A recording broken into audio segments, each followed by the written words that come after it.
तो पाटन की शुरुआत वहीं से होती है जहां पिछला पार्ट खत्म हुआ था। यनसन का कुछ तो मोटिव है क्वींस फैमिली में आने का। वही क्वींस फैमिली की बटलर ग्रेस क्वींस फैमिली के खिलाफ किसी के इशारों पे काम कर रही है, जिसके बारे में हमें आगे पता चलेगा। इधर यूनवो अपने फ्रेंड यान के साथ लंच कर रहा था, जहां यूनवो उसे हैन को जंगली सुअर से बचाने की बात बताता है। इसके बाद से ही हैन की फैमिली उसे थोड़ा अलग सा ट्रीट कर रही है। हैन के डैड तो मेरी कुछ ज्यादा ही खातिरदारी कर रहे हैं। जोसन यान कहता है कि तू बहुत अच्छा प्रोग्रेस कर रहा है, इसी तरह सबका दिल जीतता जा, स्पेशली हैन का, तो वो जरूर अपना विल चेंज करेगी ना। वो कहता है कि मुझे कुछ भी नहीं चाहिए, मैं बस इस फैमिली से सही सलामत आजाद होना चाहता हूँ। जोसन यान कहता है कि तो फिर तू अपने इन इटालियन सूट्स को गुड बाय कह दे, तेरी luxury foreign car, handmade designer shoes, महंगे महंगे रिस्ट वॉचेस को भी बाय कह दे। इसके साथ ही हैन की सारी दौलत को भी गुड बाय कह दे और अपने उस छोटे से गाँव चला जा जहाँ तेरी फैमिली तेरा स्वागत तो बिल्कुल भी नहीं करेगी। यह सब अब सन यनब तो सोच में पड़ जाता है। इधर यूनवो की होम टाउन में यूनवो का बड़ा भाई जो जिम चलाता था, इससे वो बिल्कुल भी पैसे नहीं कमा पा रहा था क्योंकि उसके जिम की कोई कस्म ही नहीं थे। इसलिए उसने बच्चों को बॉक्सिंग सिखाना शुरू किया, पर सारे बच्चों ने उसका बॉक्सिंग क्लब भी छोड़ दिया और आज आखिरी स्टूडेंट आया था, लेकिन उसने भी ये बॉक्स क्लब छोड़कर एक टाइकोंडो क्लब ज्वाइन करने चला गया। इसलिए ये तो बहुत ज्यादा परेशान होता है। तभी उसकी बहन मिसन आती है, तो ये दोनों अपने फ्यूचर के बारे में डिस्कस करने लगते हैं क्योंकि दोनों का ही यहाँ बिजनेस सही नहीं चल रहा था और अगर इस टाइम नव ने हैन को डिवोर्स दे दिया तो फिर हम लोग तो रोड पर आ जाएंगे, क्योंकि हैन ने इस टाउन में शादी के टाइम 2 बिल्डिंग्स खरीदी थी। एक में मिसन रहती है जहाँ वो अपना ब्यूटी सैलून चलाती है और दूसरी बिल्डिंग में बड़ा भाई रहता है। तो अगर हैन और यनू का डिवोर्स हो गया तो हैन ये दोनों बिल्डिंग्स उनसे ले लेगी। इसीलिए मिसन आइडिया देती है कि क्यों ना हम दोनों सीओ चले और हैन को डिवोर्स ना लेने के लिए मनाए। मैंने उसके नंबर पे कई बार कॉल किया लेकिन उसने कॉल नहीं उठाया, इसलिए अब हमें ही सियोल जाना पड़ेगा। ये बोलकर वो अपने भाई के साथ सियोल के लिए निकल जाती है। इधर यनवा अपने दोस्त यान के साथ होता है जो उसे कहता है कि तू पहले तो इस प्लान के खिलाफ था, पर अब लगता है कि तुझे समझ आ गया है। पर एक बात ध्यान रखना कि हैन के सामने पकड़े मत जाना कि तू उसकी केयर करने का बस नाटक कर रहा है, वरना हैन और स्पेशली उसका डैड क्या कर सकते हैं ये तो तू जानता ही है। यूनवो कहता है कि जब तक मैं और तुम किसी को कुछ नहीं बताएंगे तब तक किसी को कुछ पता भी नहीं चलेगा। अब यूनवो हैन के साथ नाटक कर रहा है या बस अपने दोस्त के सामने ये दिखावा कर रहा है, ये तो हमें आगे ही पता चलेगा। इधर नव के भैया और दीदी पहुंच चुकी थी जसी और सिटी में। बड़े भैया कहते हैं कि क्या हमें यूनवो को बताना नहीं चाहिए कि हम लोग हैन से मिलने आए हैं। सन कहती है कि अगर हमने यूनवो को बता दिया तो वो हमें हैन से मिलने ही नहीं देगा। तो दोनों भाई बहन फुल रेडी होकर हैन के ऑफिस में पहुंच जाती है, लेकिन उन दोनों के पास हैन से मिलने का अपॉइंटमेंट नहीं था, इसलिए उन्हें अंदर नहीं जाने दिया जाता। पर मिसन कहती कि तुम शायद यहाँ नहीं आए हो, इसलिए हमें नहीं पहचाना होगा। ये बोलकर वो नव और हैन की वेडिंग पिक्स दिखाती है, इसमें ये दोनों उनकी साइड में खड़े थे। तो वो कहती कि हम हैन के फैमिली मेंबर्स ही हैं, इसलिए हमें अपने फैमिली मेंबर से मिलने के लिए अपॉइंटमेंट की क्या जरूरत है। पर रिसेप्शनिस्ट बिना अपॉइंटमेंट के उन्हें अंदर नहीं जाने दे रही थी। पर तभी वहाँ हैन पहुंच जाती है जो मिसन को पहचान लेती है, तो वो उनसे बात करने आती है। दोनों उसे देख तो बहुत खुश हो जाते हैं, तो दोनों उसे अपना इंट्रो देते हैं कि मैं हेनू का बड़ा भाई नते हूँ और मैं उसकी बड़ी बहन मिसन। हैन कहती मैं जानती हूँ। तो मिसन कहती कि हमें तुमसे कुछ बात करनी है। वैसे नव को हमारे यहाँ आने के बारे में पता नहीं है क्योंकि हमें खास तुमसे बात करनी है। इनको अभी मिस्टर हरमन से मिलने जाना था पर अभी थोड़ा टाइम बाकी था, इसीलिए वो उन दोनों को बात करने के लिए ऊपर चलने के लिए कहती है जहाँ उन्हें कॉफी वगैरह पिलाती है।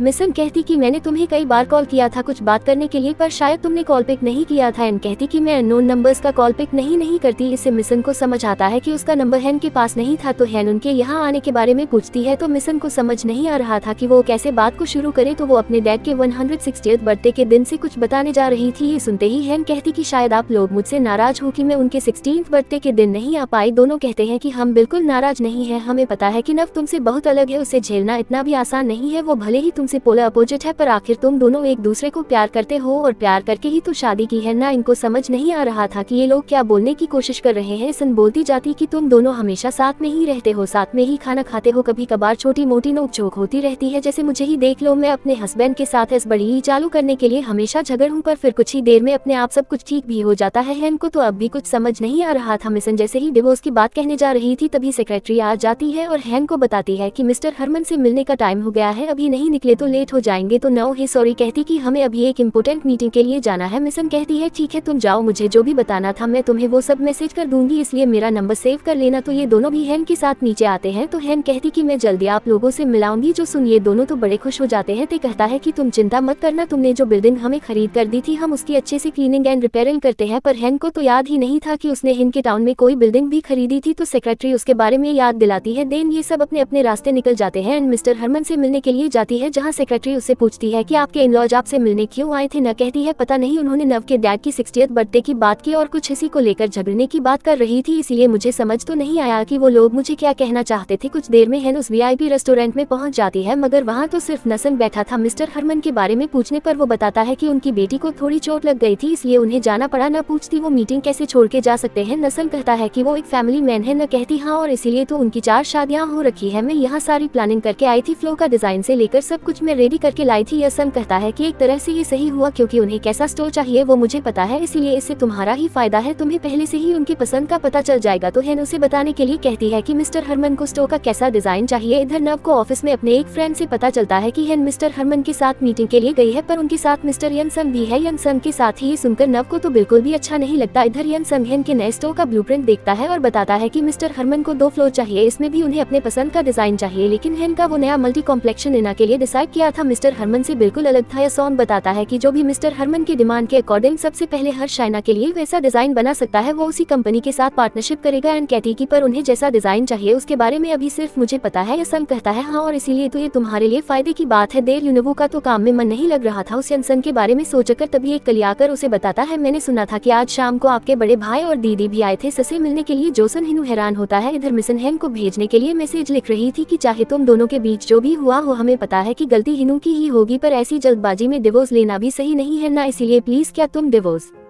के बारे में एक और बार अच्छे से सोच सकती हूँ ना। वो तो पागल है, कुछ भी कह देता है, उसकी बातों को सीरियसली मत लेना। तो ये मैसेज लिखकर भेज देती है। इसके तुरंत बाद ही यूनोवो का उसे कॉल आ जाता है। तो हिनू उससे पूछता है कि आप लोग यहाँ पे क्यों आए थे। मिसन बताती थी कि हे इनको तुम्हें डिवोर्स देने से रोकने के लिए, पर वो बिजी थी इसलिए मैं उसे बता नहीं पाई, लेकिन अभी मैंने उसे मैसेज कर दिया है। जोसन हिनवो उन्हें बताता है कि मैंने उसे अभी तक डिवोर्स की बात बताई भी नहीं है। ये सुन ये दोनों हैरान होते हैं, पर अब बहुत देर हो चुकी थी, मैसेज आ चुका था। नव जल्दी से हेन को कॉल लगाता है, पर उस टाइम हेन वॉशरूम गई थी, इसलिए यनसन ने उसके पास से फोन निकाल कर कॉल कट करके फोन को ही स्विच ऑफ कर दिया था, इसलिए हेन वो हेन को ढूंढने निकल जाता है। इधर यनसन हेन से पूछता है कि तुम्हारा हस्बैंड किस तरह का इंसान है। हेन कहती बहुत अच्छा है, और तुमने देखा भी तो था, वो मुझे बचाने के लिए जंगली सुअर के सामने आ गया था। यनसु कहता है कि उसे मैंने हेसिटेशन करते हुए देखा था, वो तुम्हें बचाने आने से पहले बहुत हिचकिचाया था। इधर हिनू हेन को ढूंढते हुए घर पहुंच जाता है, क्योंकि उसे लगा कि शायद वो मीटिंग से वापस आ गई होगी, पर घर पे तो वो थी नहीं और उसका फोन भी स्विच आ रहा था, इसीलिए हिनू को हेन की फिक्र होने लगती है, स्पेशली उसके फोन के लिए, क्योंकि उसे डर था कि कहीं उसने मैसेज पर तो नहीं लिया होगा। इधर हेन कहती कि यही तो तुम दोनों में डिफरेंस है, जब मुझ पे वो सब अटैक करने वाला था तब तुम यूनोवो को देख रहे थे और वो मुझे बचाने आ रहा था। यनसुन कहता कि क्या तुम्हें सच में लगता है कि वो तुमसे प्यार करता है। एन कहती हाँ, पता नहीं तुम्हारे लिए प्यार क्या है, पर मेरे प्यार का मतलब है हर सुख दुख में साथ रहना, किसी भी हाल में एक दूसरे को छोड़कर नहीं जाना, चाहे आप कितने ही कर्ज में हो, आपके साथ रहना मेरे लिए यही प्यार है। और यही बात यूनोवो ने उसे 4 साल पहले कही थी, पर ये कहकर हेन थोड़ा सा रुक कर कहती है कि नब मेरे लिए ये सब कर रहा है। नसन कहता है कि जब लोग किसी बात को लेकर सीरियस नहीं होते तब वो थोड़ा रुक कर बात करते हैं, और तुम्हें देखकर यही लगता है कि तुम अपनी बात पर कॉन्फिडेंट नहीं हो, और सच में भी हेन कॉन्फिडेंट नहीं लग रही थी, इसीलिए वो तो ड्रिंक करने लगती है। थ्रिन वो काफी देर से घर पे ही वेट करता है, पर ये इनका कॉल ही नहीं लगता। कुछ ही देर में यहाँ पर यनसन पहुँच जाता है। न कार में सो रही थी तो यनसन बताता है कि हेन ने कुछ ज्यादा ही ड्रिंक कर लिया था। न वो तो यनसन पर गुस्सा करने लगता है कि हेन ज्यादा ड्रिंक नहीं करती तो तुमने इसे कितना पिला दिया जो ये होश में भी नहीं है। तभी हेन उठ जाती है तो यनसन उसे कहता है कि कल सुबह याद से ऑरेंज जूस पी लेना, क्योंकि उसी से तुम्हारा हैंगओवर उतरता है। जोसन नव को तो उस पर गुस्सा आ रहा था, इसीलिए वो हेन को अंदर ले जाता है। जाते हुए उससे पूछता है कि तुमने अचानक से इतना ड्रिंक क्यों कर लिया, तुम तो कभी इतना ज्यादा ड्रिंक नहीं करती थी। इस पे हेन कहती कि मैं आपसे कुछ नई चीजें ट्राई करने वाली हूँ, ये मेरे साथ कितना अनफेयर है ना। मैंने बचपन से एक अलग जिंदगी जी है ताकि मैं एक लंबी और हेल्दी जिंदगी जी सकूं, पर अब तो वो सब कुछ बेकार है। पर बसे मैं वही सब करूंगी जो मेरा दिल चाहेगा, अपनी मर्जी से जो चाहे वो बोलूंगी, और उन सबको मार डालूंगी जो मुझे धोखा देंगे। न वो तो ये सुनकर डर जाता है, पूछता है मार डालूंगी, इससे तुम्हारा क्या मतलब था। हेन कहते जो तुमने सुना वही, जो मुझे धोखा देगा मैं उन सबको मार डालूंगी। वैसे भी तो मेरे पास बस 3 महीने हैं, किसी को मार भी दिया तो मुझे क्या ही सजा होगी। वैसे भी तुम तो मेरा अटॉर्नी बनोगे ही, तो फिर मुझे किस बात की चिंता है। वो तो नर्वस पूछता है कि तुम कितनी आसानी से ऐसी बातें बोल देती हो। जोसन हेन उसकी ओर घूरती है और उसे कहती कि तुम तो बिल्कुल मत डरना, क्योंकि मुझे पता है कि तुम मुझे कभी धोखा नहीं दोगे। जो सुन हिनू तो और ज्यादा नर्वस होता है तो उसे पूछता है तुम्हारा मोबाइल कहाँ है, मैंने इतनी बार कॉल किया है। हेन को भी याद नहीं था, वो अपने पर्स में देखती है वहाँ नहीं था, तो वो कहती कि शायद कार में ही रह गया होगा। तो यन वो जल्दी से कार रोकने जाता है, क्योंकि ड्राइवर तो कार लेकर नस्ल को छोड़ने के लिए गया था। पर तभी हेन देखती कि उसके पॉकेट में ही फोन है, तो वो कहती है फोन मिल गया, फोन स्विच ऑफ था। तो उसे